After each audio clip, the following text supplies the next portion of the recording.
Eldoran here from Blizz Planet, and I'm with someone here that doesn't really need any introduction because anybody that reads our site knows who he is. Chris Metzen, Senior VP of Story and Franchise Development. And today we're going to be talking about a lot of lore questions for Miss Pandaria. We have a ton of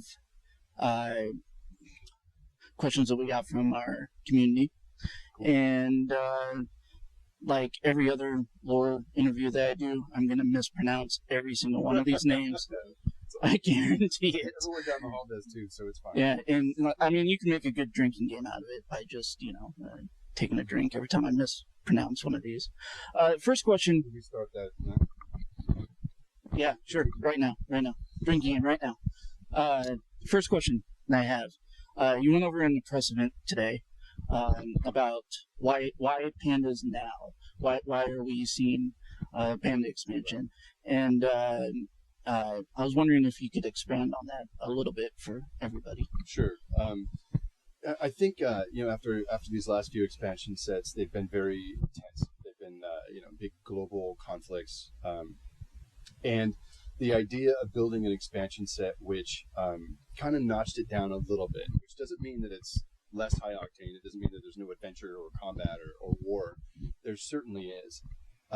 But the conflict of Pandaria isn't necessarily predicated on Warcraft's past, meaning it's not some returning villain from a previous chapter of the RTS series.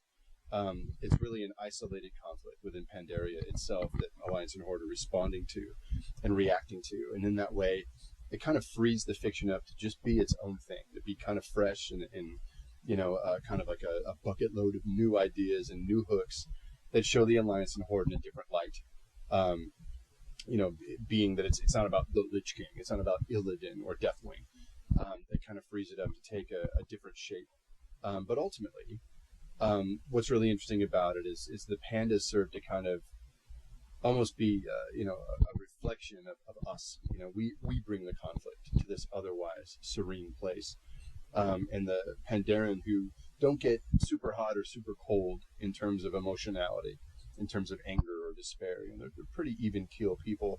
They kind of serve as a reflection point to us, and constantly ask the question like, shouldn't you guys relax? Your conflict's kind of ruining our land here. Are you thinking twice about how you're fighting and why you're fighting and what you're going at it for? They're very Yoda in many ways, in terms of just trying to get us to stop and think about who we are and what we're doing.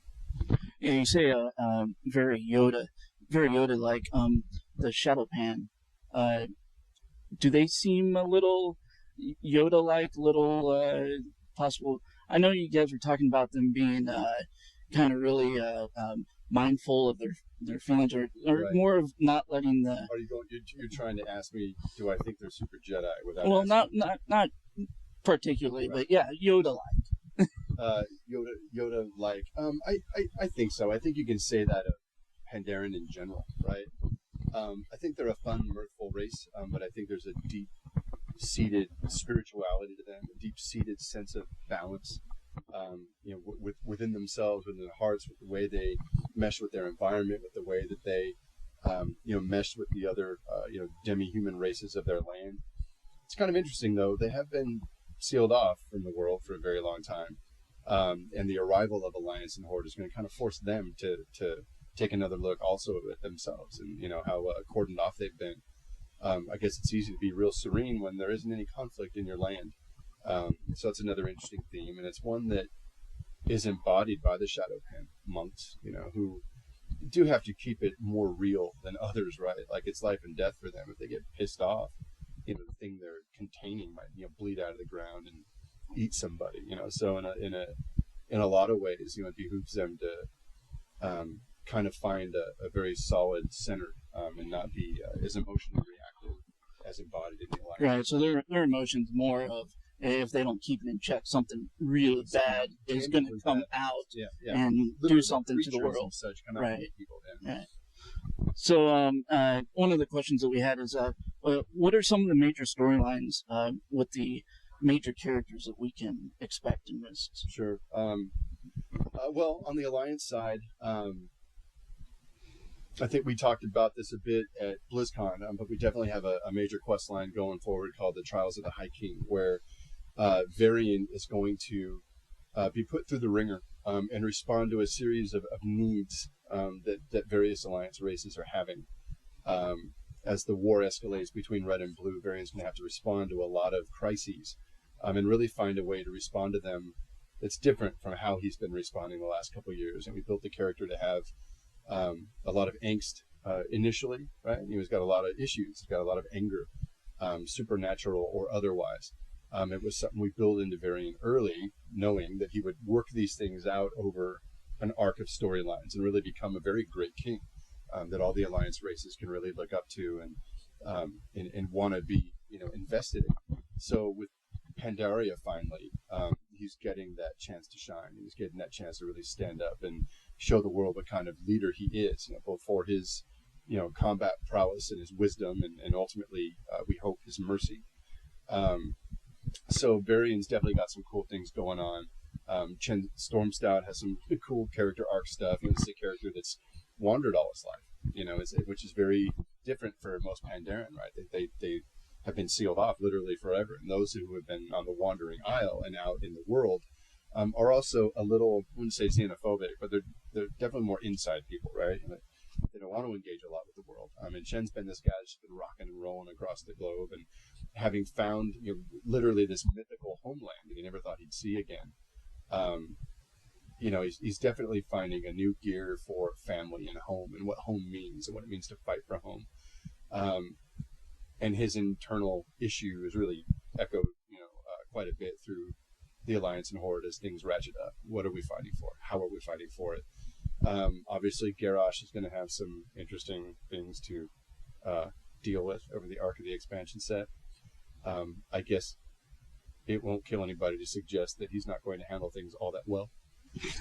That would be the understatement. Or if you're Garrosh, you're handling them exceptionally well, right? Just hit it with a bigger hammer, or axe in his case.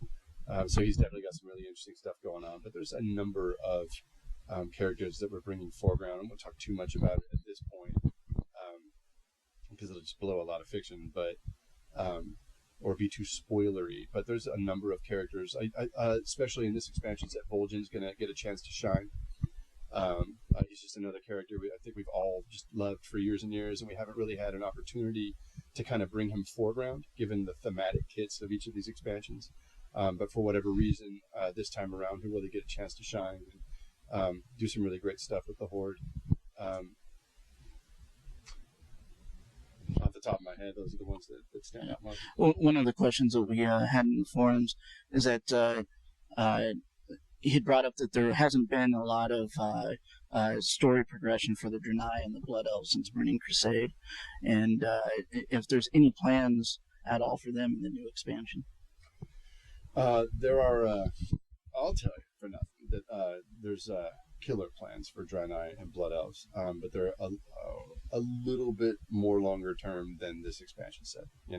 This expansion set's really about Alliance and Horde. I don't know that any single race group within each faction really stands out over the arc of this chapter. It's really more of a red-blue issue than a specific, like the Worgen or the humans or whoever. I don't know that any specific race really stands out in this one. It's a group thing, but gosh, we definitely have plans for Draenei and Blood Elves as the years go by. Fair enough. A little bit of a speculation there for later expansions, I'm sure. Another question that we had in the forums is, what are the relations between the various Pandaren races? Races? Or clans, sorry. I think in classic, Pandaren standing, they're all very affable. I think they're pretty hip with each other. Off the top of my head, I don't recall at all any animosity between, there's the Pandaren that live on Pandaria specifically, which has been time locked for a long time. Then there's the clan that's been, living on the Wandering Isle. And as you get into Pandaria specifically, there's sub-factions like the Tillers and the Lore Walkers and the Shadowpan. But generally, you know, even those clans that don't interact a whole lot, like they're all pretty hip, you know, classic panda standing, you know, there's not a whole lot of hate going on. It's a good question. I'm stumped a little bit. So how are the Alliance and the Horde getting them how does to it play out that they would join Red or Blue? right? That really is embodied less. It's less about groups of Pandaren, right? That just really think differently about the world as the story begins. That's really not the question at all. They're actually very harmonious with each other. The story really begins to play out with two characters, Asa and G, who are friends or more, Pandaren characters that you'll meet fairly early on in the expansion set. And these two characters are pretty harmonic with each other, but really with the arrival of the Alliance and Horde into their little world, they're forced to look at what this challenge represents, to the state of their people, to the future, this war that they know that somehow they've just been flung into. And so these characters begin to adopt different worldviews and different conclusions, based on, what the challenge of Alliance and Horde in their little world now means and what it means for their people. And it's really more of a difference of opinion on how to respond to this change in their history, to this change, in the fabric of their lives, the war that these two red and blue factions represent. So I think it's less, the issue of pandas going red or blue is less about having pre-existing Pandaren subgroups that agree with red or blue. It's really more personal. And you'll see this story play out between these two characters that really epitomize the different worldviews that the Alliance and Horde represent. Yeah, another question that we had is the Mogu have a very Titan-made look to them. And we know that they've also created kind of their own races, and they have kind of this Titan feel to them. Are they real Titan races, or a race that kind of hijacked that technology? That's a good question. I don't know that I can answer that at this time.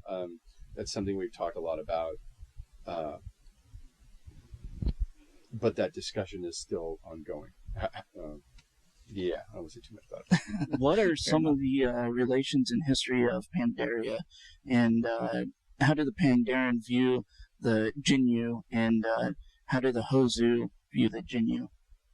I don't know if I pronounce those right, but not bad. The Hozu and Jinyu do not like each other. They never have. They're very diametrically opposed in terms of alignment and worldview, and they squabble over competing for natural resources, right? So they've never gotten along. The Pandaren, I would say broadly, before our story gets underway, have probably, fair, harmonious relations with the Jinyu. But the Hosen are kind of a nuisance for everybody, right? The Hosen are the monkey dudes.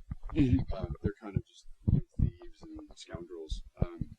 And at least for the past many thousands of years, right? So no one really gets along with them. And again, I don't think the Pandaren really are super judgmental of them or whatever, but just they know that these guys are just kind of scoundrelly, so they probably don't hang out and play cards all that much. And what are the Night Elves' reception with the reemergence of the Pandaren Empire since the War of the Ancients? That's something currently in our questing and conceptualizing. We haven't really dealt a lot with that yet, because so much of the fiction we've built substantiates the mythology of Pandaria, specifically this land since 10,000 years ago, and how it's affected them, specifically in this localized place. So we haven't delved a lot into so far of how their ancient civilization held with other outside races. It doesn't play a huge part, at least in the box product of Miss Pandaria. But we definitely see that. I didn't mention that yet. I think there's a good answer there, but I don't think I can. There are other races in the world that remember the Pandaren, certainly remember the Mogu. So there's very interesting cross racial correlation that occurs within Pandaria that I don't think we're ready to talk about. Okay, I think I got time for one more question here. How different are the Sha from void creatures like the ones we see in Netherstorm in the Outland? What can you tell us about the Sha? Boy, that's a lot like the Titan question. At its broadest, there's a lot of thematic correlation, but it's not stuff we've really attacked yet. Really, the Sha, I don't know if you're just talking about physical properties, you're talking about metaphysical properties or whatever, and probably sit for an hour and talk about how they're all really, really similar and likely come from the same source. But it's not an issue we've really attacked at a story level so far. The Sha really has just been used to kind of predicate the conflict within Pandaria. But it's one of those ideas that we trip on every once in a while. Not trip on, but recognize every once in a while that probably plays right into the greater cosmology, and it really reflects the bigger Warcraft conflict going out there in the twisting nether. But it's not something we really is foreground within this expansion set, at least. But I imagine these ideas all will bear fruit and find their lines connecting at a later point. Okay, well, I think that's all we have for today. So thanks again for everything. Thanks for meeting with us. Really appreciate it. Love your site. So thanks. And I will. He was very sorry that you couldn't be here today. So anyway, really excited about the expansion. Cool. It from everything we saw today, I think it's going to answer a lot of people's questions, and I think it's going to get a lot of people to stop talking about pandas themselves and talking about the really good things that we're going to see. They are not void. Wars. Right. So thanks again. Thanks.